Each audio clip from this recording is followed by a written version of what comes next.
Hey, well, thank you very much, everybody who's joined us today for our webinar on taking the impossible training online. We're very luckily joined by Sally Brinkley from AssessTech, who is their operations director, who's here to talk about how you do that and the success that AssessTech have had in response to the current situation. So over to you, Sally, with no further ado. Cool. I'm not sure I'm going to say how you do it. I'm going to say how we've done it.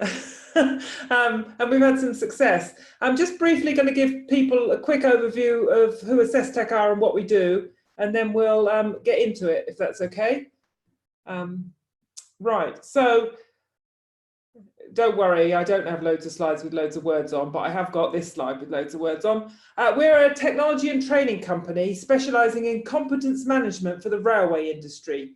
So we deliver systems and training in support of all the people in the railway who are running around trying to make sure it's safe. So we're supporting people who are assessing people and managing safety records and that sort of thing. And we supply all of our systems as software as a service. And about half our business is to do with supplying training in support of that. So we work for, these are some of the customers we work for. So we've got some fairly heavyweight customers. Most of the big names in the UK use our systems or our services or our training or all of them. So what is our business? Well, we've got three strands to our business. As I said already, we sell some systems, and I'll talk a bit about what that set of technology and the products is in a moment. We deliver a load of training, and we've also got a consultancy arm. I'm not actually going to say anything about the consultancy arm because it's not particularly relevant to today. I'm just going to start by talking about the technology and a bit about why we partner with AssessPlanit, and then a bit about the training and how we've kind of moved that to this new socially distanced world we find ourselves in. So we've got three products. The first one is a competence management system. And this is, broadly speaking, a system for recording assessments. So on the railway, if you have safety critical staff, it's quite important that you know they're competent. Trains are quite dangerous things. We like our drivers to be qualified. And this system, and historically that was done on pieces of paper with people with clipboards. What we've done is made a system with a series of apps so that assessors can go and capture that information online, and then the company can do something with the data. So broadly speaking, it captures assessments, it gives people an engine to investigate incidents with, and issues licenses and permits to work and stuff like that. The second system is a pretty bog standard LMS. It's a learning management system for hosting online courses. And the reason this is important is because if you want to assert someone's competent, you don't just need to assess them, you need to understand that they've been trained properly. And then the third system is a video hosting system. It's like YouTube, but it's private. And that's just a recognition that a lot of learning material is video based. So those three systems work together to support these railway companies in their documentation and processes around safety management and competence management in particular. Have I said enough about that, Joe, do you think? Yeah. I think the point is that it's that 360 coverage, isn't it? It's not just about that assessment in the at the time. It's about reinforcing that. It's about having access to all the tools that you need to make sure that A, that driver is competent, and B, that you can, or whoever that person is, and B, you can evidence that. Yeah, perfect. So, as I said, we've got these three systems that work together. So the competence management system in the middle there needs to pull records from the learning management system in terms of what training has been done. Also, we have skills fade. Skills fade is a huge problem. So those on the learning management system, you don't just do the course once, it's iterative. You have to go back every year and do the knowledge test and update that. And so that's constantly pulled from the learning management system to the competence management system to keep the record of competence true. It's also quite an interesting scenario with videos. We pull information about who's watched what video. In the past, in order to drive a train, you don't just need to be able to drive a train. You need route knowledge for the route you're driving. It's not like driving a car when you stop when you see a signal and you look at the other cars. if you didn't start slowing your train down until you saw the station, you'd be bang through the other side of it before you knew about it. So you need to know route knowledge. And historically, route knowledge has been achieved by going and sitting in the cab with the guy who's driving the train to try and learn it. And that's obviously hugely time consuming and resource hungry. So what we and other people have done is basically strapped GoPro cameras on the front of the trains and recorded it, then taken that video and annotated it with the learning points so that it's available as a video. And now drivers can do route learning via watching a video. That's not all they do. They do have to go and get assessed driving the route by an assessor, but that's the way they do some of their learning.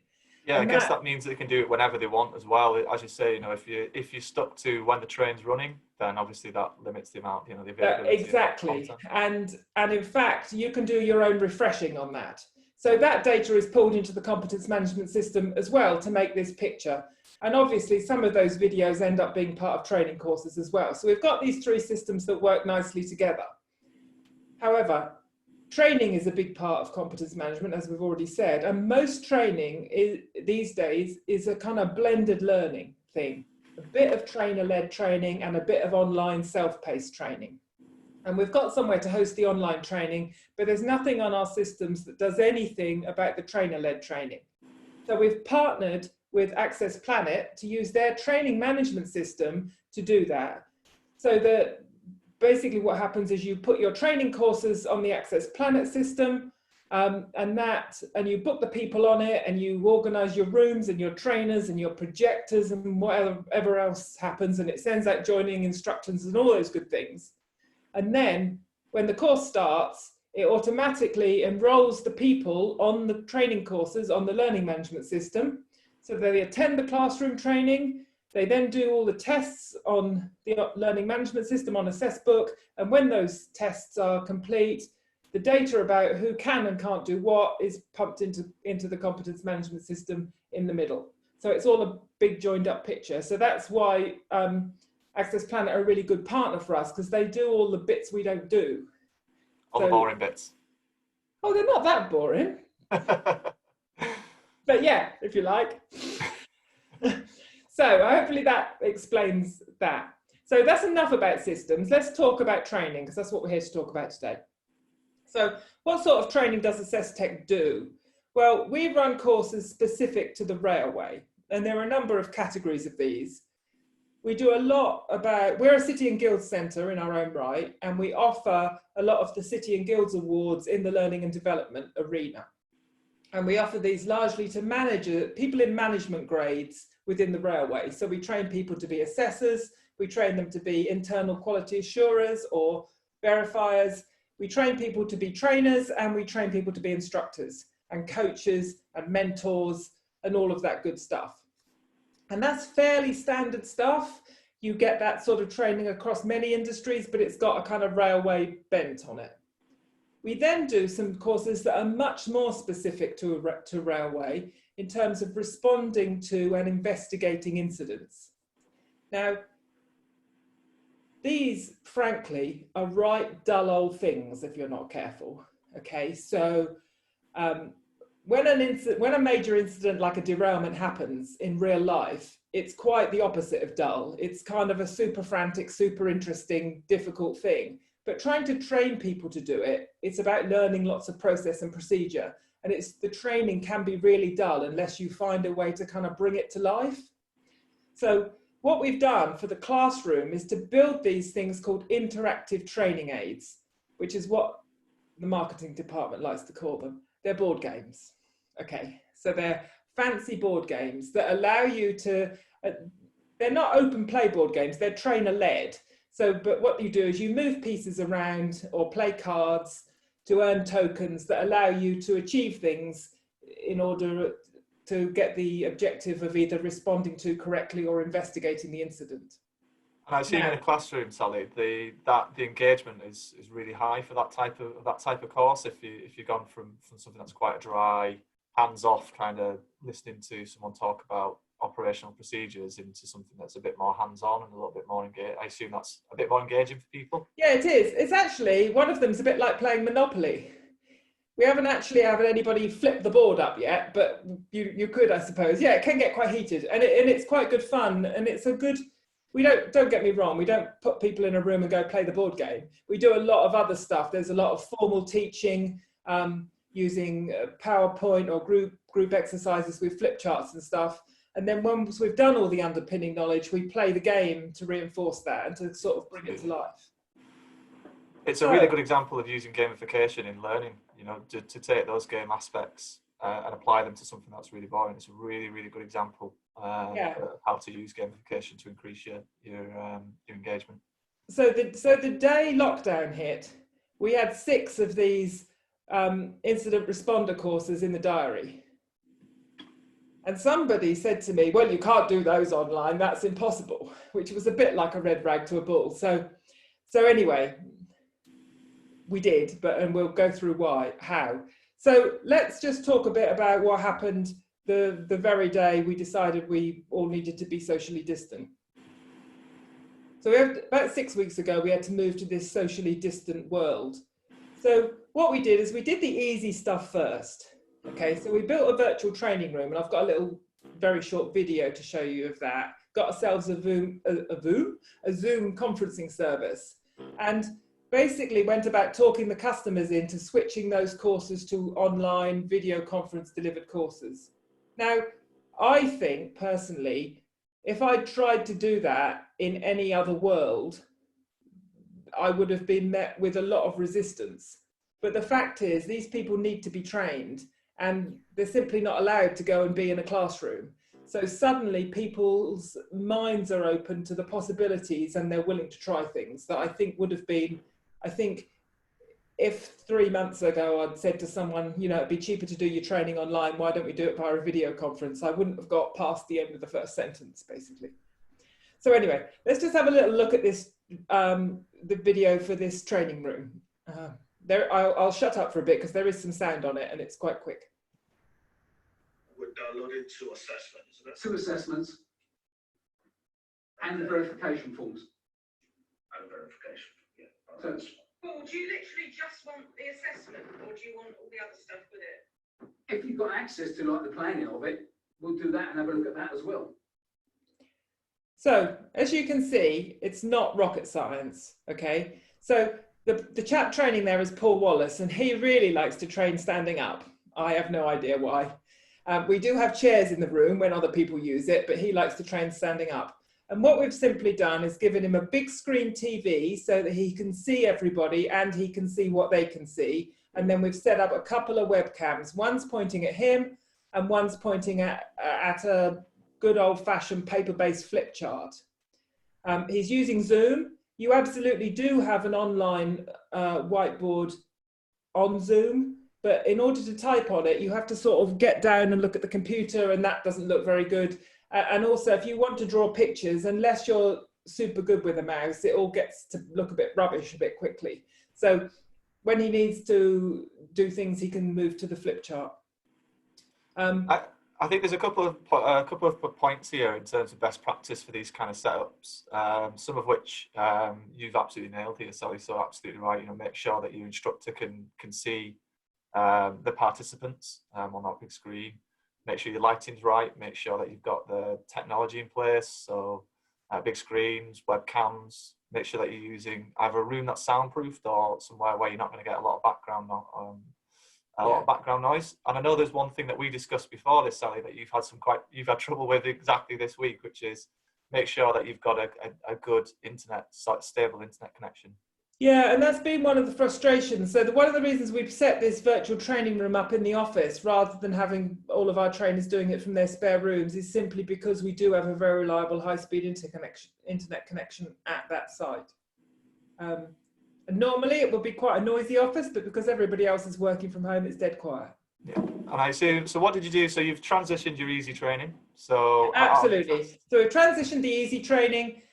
We did that in about 2 days. So all of the normal stuff that we do on PowerPoint or wherever it's easy. But what about those board games? Well, they were a bit of a challenge, to be honest. We did play about one day trying to point a camera at a table and have 2 people trying to play the board games, moving the counters for everybody as a practice. that was frankly hopeless. Because everybody kept standing in front of it, you couldn't see what was going on. So we decided we'd better develop some online versions of these games. Now, rather than develop something from scratch, what we actually did was, we're fairly lucky to have a guy in the office who is a complete board game geek, who spends his weekends on Skype and everything else, playing online versions of board games. He plays online Monopoly, you name it, basically. And there are a series of these online engines that gamers use. So we evaluated a few of those, and we picked one called Tabletopia. It is Tabletopia because it's tabletop. I think it should be Tabletopia because frankly, it's the utopia for doing this type of stuff. And I've got a couple of videos to show you of some people playing these games online. Now, I'll just play a little bit of each one because you probably won't necessarily understand what's going on if you don't understand the subject matter. But both the videos are available in full on our website if anyone wants to look at them. So I'll just play them, Joe, and you tell me when you think people have had enough. So this one's the incident cause kit. This is all about playing cards to investigate and find the underlying causes for incidents. So I'm going to have a look at my unsafe condition and see if I can play that on the board. I don't think I can at the moment. But I can play my underlying cause job card. Reads information on the day. So I'm going to play that here because it matches 1 and 2 of the lines. And I'm going to say that this stop short door release, because of the knowledge-based mistake of the driver, the fact that he hadn't been to the station very often, and his situation violation, he saw that he was going to, he thought he was going to overrun, so he smashed on the brakes to try and stop early. The fact that there was, he hadn't been given the written information of the route card on the day, which he should have been picked up. He should have got his diagram, and that was one of the underlying causes of this incident. Are there any objections to that? Sounds okay to me. I'm not happy he was smashed. I mean, he may have smashed. Okay. Okay. So, he put the brake on heavily. Okay, let's just clarify. So the written information on the day, what was it? He didn't have his job card. Yeah, he didn't have his route card. We move on to the next one, Sam. Place he was Out of interest, who won that game? Because I can see that you're actually in there. Yeah. Okay. So that one's all about trying to investigate the causes of incidents and having a good old chinwag about whether things were actually caused by the things that were said on the cards. So it's interactive, and through that people learn the cause model. This one is about responding to an incident. So when I said earlier, when these incidents happen, all people with various different roles get involved. And in this game, the participants are collaborating to solve the incident. So they're all working together. Try again. Okay, so we need to roll more than a 9 on our dice. Okay, got a +2 because you answered the question correctly. So let's see what our roll of the dice +2 is. So 4 + 6 is 10, +2 is 12. 12 is more than 9, so you are able to succeed. Okay, you've dealt with the crying people in the tunnel. You've looked at the staff welfare of everybody that's involved. Okay, so you have succeeded. So Excellent. take that off, and that has shown off your teamwork. Is a green token. Your experience and your use of equipment. Okay. So that was your second go, Carla. So you've got one more left. What can I do? So the next thing. So we need to, overall, our main objective is to go to the station approach with our communications, teamwork, and equipment skills. Or to go and help out with the incident, you can go to the rendezvous point, the track, or the station. How many moves have I got? One left. So you can make it to the rendezvous point or the access point. I'll just go to the train. Let's go start on our way to the train. So move this one to there. There we go. And that's the end of your turn. So some more stuff turns up. So we now need to assess the damage to the track. Okay, I'm going to stop there. I think you get the idea. Yeah. So basically, it takes about 40 minutes to play these games. In that one, all sorts of things are happening every time the day moves on or the hour moves on. A new thing occurs, and they have to run around and sort it all out basically before it all goes horribly wrong. Cool, but they're quite easy to play online basically. So, interest, was that something that you developed, or was that something that the Tabletopia developed for you, or did you just develop it using their engine essentially? So the original board game was invented by the guy who was doing most of the talking on there, called Brock, and we got a graphic artist to help us, a graphic design person to help us draw the boards and create the pieces.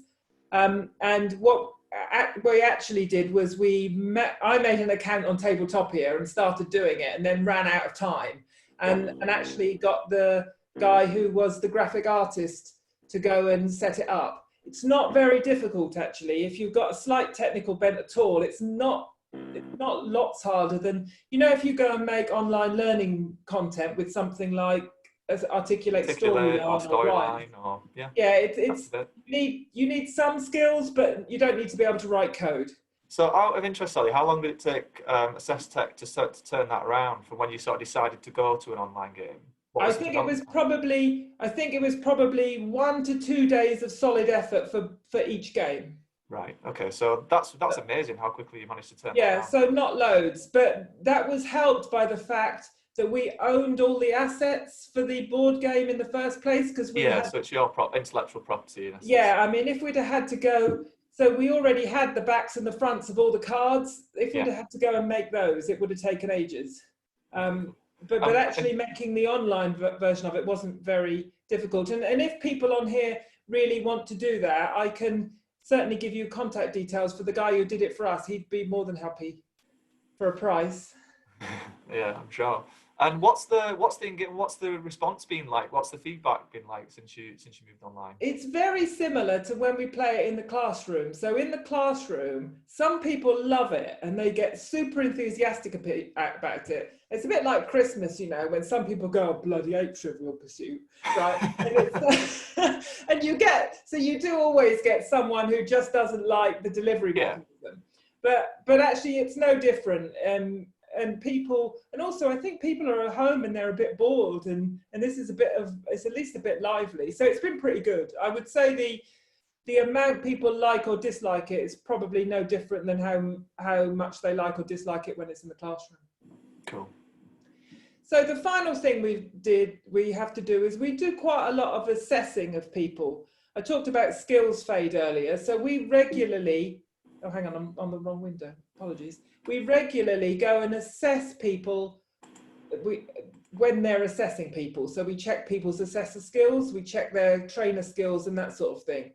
And normally what happens is we follow them around the station. So the dispatcher's dispatching a train, the assessor's assessing the dispatcher, and we're assessing the assessor, right? And obviously that's not social distance. So what we've been doing is we've been using remote video conferences so we can observe from a distance. So basically the assessor's been carrying around the camera or the phone or whatever it is they're using, sort of pointing it at them, and still observing the person who's doing the work. And we've been using the video service to record this for evidence, which has been pretty good. At the moment, managers are still local to staff. Social distancing is really difficult on a train. it's pretty difficult in the main parts of the train. It's actually impossible inside a driving cab. You can't get 2 meters away from somebody in a room that's less than 2 meters square. So it is a challenge. So we're just in the process of trialing. We've done a bit of investigation. We're just in the process of trialing wearable cameras. So you can get some that you put on glasses or on earpieces, so they sort of point at your head, they look where you're looking. You get some that's strapped to the body. They work in some circumstances when you're trying to assess somebody doing something. It's really handy to have that first person view. In other cases, it's better if you like stick a camera to the wall so you can see the person and what they're doing. It's not working super well. It's a bit limited, works well in some scenarios and not in others.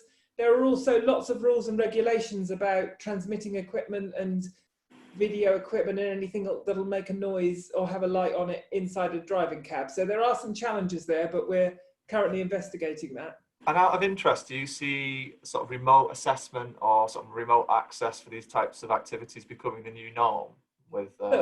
So I think the manager being remote from the person they're assessing is probably not going to become the norm. I think that's probably that feels like a backward step. But us being remote from the assessor could definitely stay.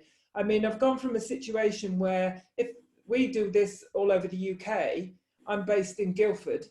So if we need to assess a manager in Derby, one of my assessors spends 3.5 hours travelling to Derby, an hour doing the assessment and 3.5 hours coming home. Whereas he can just get on the Zoom conference for an hour. He can do 4 or 5 of these in a day instead of 1. So it's more time and cost effective then, I assume. Yeah, and that means we don't need to charge so much for it. So I think some of this will stay with us. I think we'll learn some lessons that we won't need to unlearn, but not everything. I think it'll just become another tool in our bag. Yeah. So I just thought I'd say a little bit about what challenges I think we've faced as we've done this. Yeah. Or have I waxed on too much and spent too much time? No. Go for it. So my biggest challenge, or our biggest challenge, has definitely been a technology shy customer base. Okay, railways, not everybody, there are all sorts of people on the railway, but there are a lot of people of a certain age who are definitely a bit technology shy. I think that's in training in general, Sally. I think a lot of training providers are running, anyone who's pivoting to online is up against the sort of the digital natives that are joining the workforce now won't be ready to be trained for a few years. Whereas you're absolutely right. People who are a little bit older or don't have access to that type of technology, it's always better the devil and you know. I think it comes in a few flavors. So I think sometimes people are just reluctant to try kind of newfangled things. Sometimes they're just afraid of them because they're not familiar with them. And actually, in some cases, people just haven't got the technology. So we've got customers who haven't rolled out laptops and tablets and things to their frontline staff. So the technology not rolled out one is a bit difficult to get by because you certainly cannot play that online game on a phone. I mean, no. Your fingers are too fat, it's too difficult. But mostly, I think we've got over this issue better because we've had to than we would have done normally. Yeah. And when you say to people, look, the choice here is don't have the training or try it, then it's an easier argument. I think it's about having that relationship, isn't it, with your clients, that there needs to be that level of trust with you to make sure that they can make that pivot and they can sort of take absolutely. We have had some issues about internet speed and reliability, not so much at our end, but in terms of the people attending the courses. Honestly, there's no answer to that other than to be patient. Yeah, and I think to a certain degree it comes down to making sure that you brief your learners before they join the session, that they're aware of what they need to have in the room to be ready for that session. Yeah, and you need to engender a bit of empathy for it. It's no good. Exactly. No good. People just have to calm down about it. They can't get annoyed, you do need to change your trainer behavior a bit. You know, we do a lot, we work really hard in a classroom to get everybody talking and interacting. And actually, if they do that online and all come at once, they all interrupt each other. There's a delay on the line. So they start speaking and then he stops and then he starts, and it's all a bit disjointed. So for example, when you're doing a brainstorm, you normally say, shout out all the things to do with whatever, and you write them down. You can't do that, it doesn't work. You have to do the thing where you say, if you've got 6 people in the room, you say, you give me one, you give me one, you give me one, you give me one. You need to do that. So you need to, your trainers need to manage the interactions much more actively. And selling has been a challenge. So the day we hit lockdown, we tend to have a full order book for our training for about 6 to 8 weeks ahead, and then a somewhat full order book for maybe a couple of months after that. So day 1 of lockdown, we've got a full order book, and the challenge is convincing people to move them online. Day, wherever we are now, 30 or something, we're now getting towards the end of the period where our order book is full, and and certainly in the first 4 weeks, we didn't sell anything. So convincing people to move existing bookings online is one thing, convincing them to make bookings is another. And what I've actually had to do in the end was just say to people, do you know what, try it. You know, we'll run it online. If your people really don't like it and they really can't get on, we'll do it again after all this nonsense is over, and we'll do it for free. And then they don't feel that they're taking such a risk. Yeah. But actually, we haven't needed to do that. You know, I was trying to do a head count yesterday about how many people we'd trained in the last 4 weeks, or on online courses in the last 4 or 5 weeks. And I stopped when I got to 200. So we've trained over 200 people, and we've had 2 incidents where people gave up. And one was because he couldn't work his computer, so he kept losing his windows and he couldn't see what he was looking at. And he just got fed up and the top came off of his head. And I think also he had like kids at home, and it was just too difficult. And another one where he just didn't like it. And he just said, I'll just have to do this. You know, I can't do it. I'll just have to do it again when all this is over. But actually that's a 99% acceptance rate. And it's not about making people, it's not about making people happy with it when you do it. It's about making people feel comfortable that they're going to be happy about it before you do it. Yeah. Does that make sense? Yeah, absolutely. As I say, I mean, for me, that's all about building that relationship with your clients, or potential clients, making sure that you nurture them. I've seen loads of content from AssessTech over the last few weeks on LinkedIn. That's certainly something that we've been concentrating a lot on, is just trying to create value for people, offer as much advice as we can, so that if they do want to make that switch and they do want to take that leap of faith, that they know that we're here to support them with that. And that's all you really can do at this moment in time. No, absolutely. And I wake up to the fact that it's, this is the new norm, or more or less. Yeah, and I completely understand that, and I completely understand the reluctance as well. I mean, it is weird. Yeah, I mean, it's unprecedented times, isn't it? It's difficult to plan for something that has never happened in our lifetime, and certainly in my lifetime, has ever happened. Nothing like this has ever happened before. So how do you plan for that? How do you attack that? So I can certainly understand people's nervousness, but I think you're absolutely right. The technology is out there, and people just need to take that leap of faith and understand that the engagement's going to be there. And as you say, if you change the behaviour of your instructors and your trainers to make sure that they are still capturing that engagement, there's absolutely no reason why your training, whatever it is, should be just as impactful as it is. What I found when I've been doing training with our providers, I've actually found that I've been engaged more, almost, because it's almost when you sat there at your desk and you're in that session, there's no distractions other than you and the training itself. So I've actually found that I've perhaps been a little bit more engaged.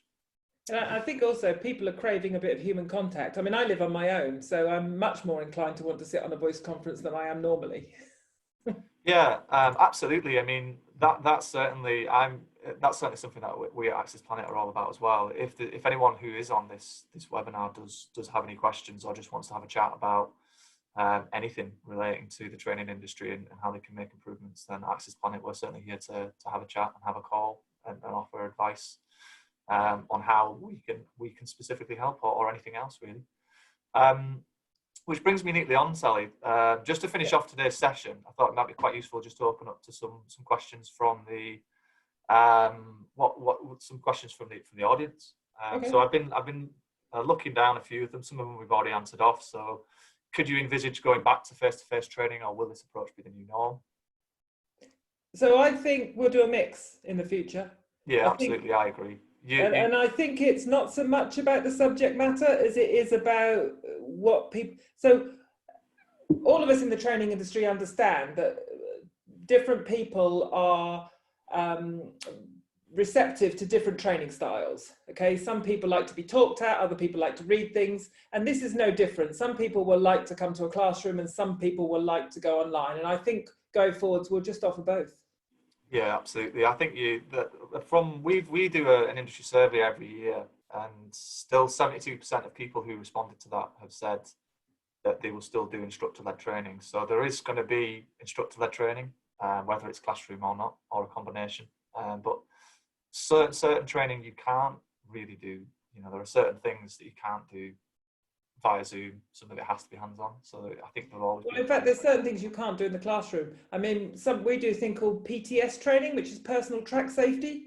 Yeah. And basically, when you train them for the first time, you've got to march them up and down a railway track, right? That's part of the requirements. You can't even do that in a classroom. But we do that the first time we train them, and then when we do the refresher, we just do the knowledge. And there's no reason why the refresher can't then be on a video. Yeah, it can be online. Yeah. And out of interest, have AssessTech, have you tackled any other technical training in terms of your sort of suite of courses, other than the accident? Have you got any plans to do any more board games or anything like that? We do. We've got all sorts of plans, most of which got put on hold because of the coronavirus. But we're probably going to launch some more training for drivers. We're probably going to do the Part A rules for drivers. So when you learn to be a trained driver, you can do your Part A with anyone, which is the rules, and then you go and do your Part B with the person you're going to work for, where you learn to drive their very trains and their very routes. And the way the industry works at the moment is the companies take people and do the Part A and the Part B with them. And what we're thinking about is setting up a training academy so we can do the Part A training, and then people can recruit people who are already half trained. Oh, cool. That's great. And there's a few things around that. We're launching, one of the things I'm launching today, actually, and I'll send some links out, is some free hour-long sessions to allow people to do refreshers on the very topics that use those games. So if you go on our website, there's some links on there where you can book yourself on one of these sessions, and you can play the incident cause kit or the incident response kit.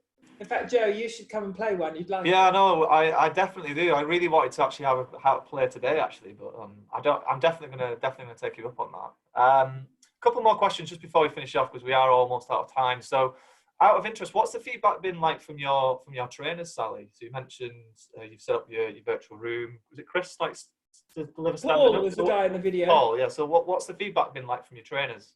Actually, I would say he quite likes it. And he was probably one of the more reluctant ones, because he himself can be a bit technology shy, but actually it works really smoothly. And he certainly likes not having to hoof around the countryside. Yeah, I can imagine that. And he's managed to get, he would probably, if he was on here, he would probably say he's been impressed by how well engaged people have managed to be on it. I think he was a bit worried he'd be standing in front of the telly talking to himself. Yeah, cool. So we've got time for one last question. And I think this might be quite, you might have some insight on this, Sally. So I've seen you use some simulators, don't you, in your training suite. So have you got any thoughts on VR, virtual using that in Actually, training? yeah, we work with a company called 3D VSL. There's a guy there called Brendan who makes a load of this stuff. So if I take you back to the Oh, I won't do it because I can't work the computer. But the if you remember the slide that had the three systems on it with the accessplanit system on the bottom, we also have an integration with the system with the 3D VSL training apps, so that they make apps that go on the VR headsets and also on tablets, that where the results of that training then gets pulled onto AssessBook and into the competence record. So we've done quite a lot with that. It's dead interesting. Yeah. In fact, you might want to get him for one of your webinars. Yeah, it's interesting. Maybe we should. Yeah. Cool stuff. I guess we're just about out of time, so I'd just like to finish by saying thank you very much for your time today, Sally. It's been really insightful. I know that we've got a lot of good positive feedback from the questions and comments. Thank you very much, everybody who's attended today. Any questions that are outstanding, we will get back to you after today's session. And if you do have any questions about either AssessTech or AssessPlanit, please don't hesitate to contact either myself or Sally. We're more than happy to answer for any other questions and help anyone whoever they would like to be helped. Perfect. Thank you very much for having me. No problem. Thanks, Sally. Thanks, everybody. Stay safe and have a lovely evening. Bye-bye. Bye.